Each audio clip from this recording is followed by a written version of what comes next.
आज की हमारी वीडियो में हम बात करेंगे what is DBMS. Full explanation देखेंगे हम कि डीबीएमएस क्यों लाया गया, इसके एडवांटेज डिसएडवांटेज, डीबीएमएस में कुछ भी डिटेल, हम सारी डिटेल इसके अंदर डिस्कस करेंगे। डीबीएमएस का हमारा फर्स्ट वीडियो है जिसके अंदर हम सारी इंपॉर्टेंट चीज़ों को कवर करेंगे। सबसे पहले आपको डीबीएमएस से पहले पता होना चाहिए कि डेटा क्या होता है। इसी डेटा का इस्तेमाल करके हम डेटाबेस में डेटा को स्टोर करेंगे। इसको कैसे मैनेज करना है, इसको कैसे हैंडल करना है, ये सब हम चीज़ देखेंगे। सबसे पहले आपको डेटा का पता होना चाहिए कि क्या होता है। Data is a collection of raw facts and figures. Raw fact and figure के कलेक्शन को हम डेटा कहते हैं। कैसे? नंबर, टेक्स्ट या फिर एड्रेस हो गया हमारा, वो हो गया हमारा डेटा। जैसे कि अगर हम कुछ भी डेटा लिखते, जैसे कि मैंने लिख दिया मोहित। मोहित क्या है? डेटा है। और इन्फॉर्मेशन भी होती है एक तरीके से। इन्फॉर्मेशन होती है जिसकी हमें नॉलेज नहीं है।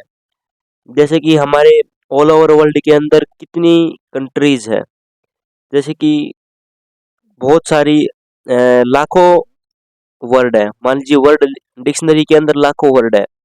लाखों वर्ड सारी हमारी क्या है? इन्फॉर्मेशन है। लेकिन हमें जिस जिस वर्ड का पता है, जैसे एप्पल का पता है, हमें ऑरेंज का पता है, लॉयन का पता है, जो भी डिक्शनरी के अंदर जैसे वर्ड है और जिन वर्डों का हमें पता है तो वो वर्ड कहलाएंगे हमारा डेटा। और जिस चीज़ के बारे में हमें नहीं पता वो कंप्लीट कहलाएगी हमारी इंफॉर्मेशन। तो अब हम चलते हैं हमारे डेटाबेस की तरफ कि डेटाबेस को कैसे मैनेज करना है, किस वे में इसको स्टोर करना है, किस फॉर्म में स्टोर करना है, बुक फाइल में करना है, कुछ भी वो बताएगा हमें डीबीएमएस। तो चलिए इसको स्टार्ट करते हैं। The organized collection of structured data is stored and accessed electronically to manage more efficiently called database। Database वो प्लेस होता है जहाँ पे हम अपने डेटा को स्टोर करते हैं और जब जरूरत पड़े हम उस डेटा को एक्सेस कर सके और मैनेज भी कर सके, उसके अंदर मॉडिफिकेशन परफॉर्म कर सके, वो कहलाता है हमारा डेटाबेस। इलेक्ट्रॉनिकली इसलिए लिखा गया है क्योंकि ये कंप्यूटर के अंदर स्टोर होता है डेटाबेस का डेटा। एग्जाम्पल देखते हैं हम, जैसे स्टूडेंट डिटेल है, उसका name, roll number, address, contact, age, gender. ये इतनी इन्फॉर्मेशन मान लो हमने अपने डेटाबेस के अंदर स्टोर करनी है। तो हम क्या करेंगे?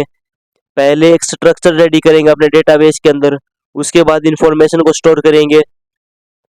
तो चलिए अब हम नेक्स्ट चलते हैं कि डेटाबेस क्यों आया।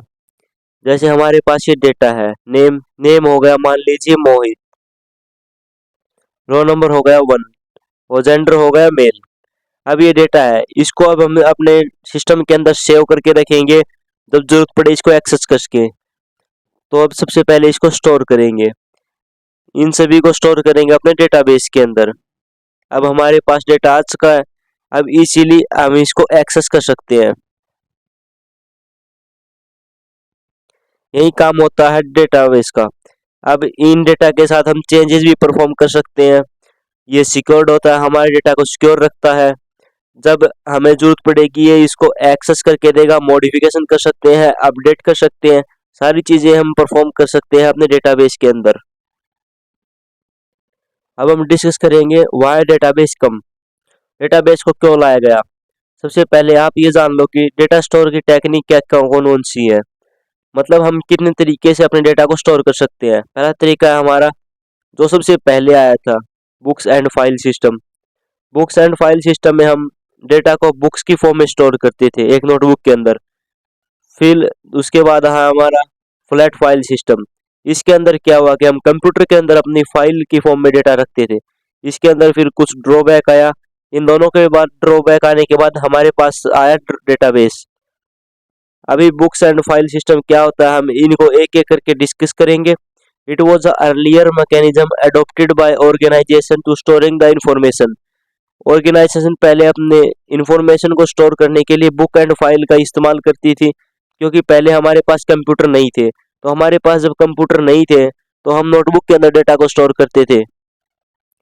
अभी देखो currently it is not use due to the following drawbacks. अभी इसका यूज नहीं होता। क्यों नहीं होता? क्योंकि मेंटेनेंस प्रॉब्लम होता है, सिक्योरिटी प्रॉब्लम होता था, required more man power, costly in maintenance. यहाँ पे हम और भी ऐड कर सकते हैं, जैसे कि डेटा को रिट्रीव करने में भी प्रॉब्लम होता था, जिसकी वजह से फाइल सिस्टम को क्लोज किया गया। अब हम नेक्स्ट की तरफ चलते हैं। ये हमारा सेकंड टेक्निक है, when computer comes into the picture to overcome the problem of book and file system. Book and file system के अंदर हम डेटा को अपने रजिस्टर के अंदर स्टोर करके रखते थे, लेकिन जब कंप्यूटर आया तो उसको बुक एंड फाइल सिस्टम को हटा दिया गया। फिर इसका लोग इस्तेमाल करने लगे, अपने कंप्यूटर के अंदर स्टोर करके रखने लगे। इसका एडवांटेज क्या था, हमारे कंप्यूटर के अंदर डेटा था, उसको इजीली बैकअप ले सकते थे, एडिट कर सकते थे, रिमोट एक्सेस कर सकते थे, नहीं कर सकते हैं, अपने डेटा को शेयर कर सकते थे एंड पोर्टेबिलिटी कर सकते थे, क्योंकि डेटा हमारे डिवाइस के अंदर था। लेकिन इसके अंदर भी कुछ ड्रॉबैक्स थे, जैसे सिक्योरिटी प्रॉब्लम था, डेटा रिडंडेंसी का प्रॉब्लम था, डुप्लीकेसी का प्रॉब्लम था। डुप्लीकेट डेटा अगर हम उसके अंदर रख देते हैं तो मतलब इंडेक्सिंग का प्रॉब्लम था, फास्ट सर्चिंग का प्रॉब्लम था, डेटा रिट्रीवर का प्रॉब्लम था। तो इसके अंदर हम डेटा कैसे रखते थे, जैसे हम अपने सिस्टम के अंदर नोटपैड ओपन करेंगे, नोटपैड के अंदर हम किसी भी पर्सन का डेटा को स्टोर कराएंगे, तो वो होगा हमारा एग्जांपल फ्लैट फाइल सिस्टम का, जिसके अंदर हम नॉर्मल नोटबुक की तरह ही तो लिखते थे, लेकिन वो कंप्यूटर के अंदर रखते थे, बस फर्क इतना था।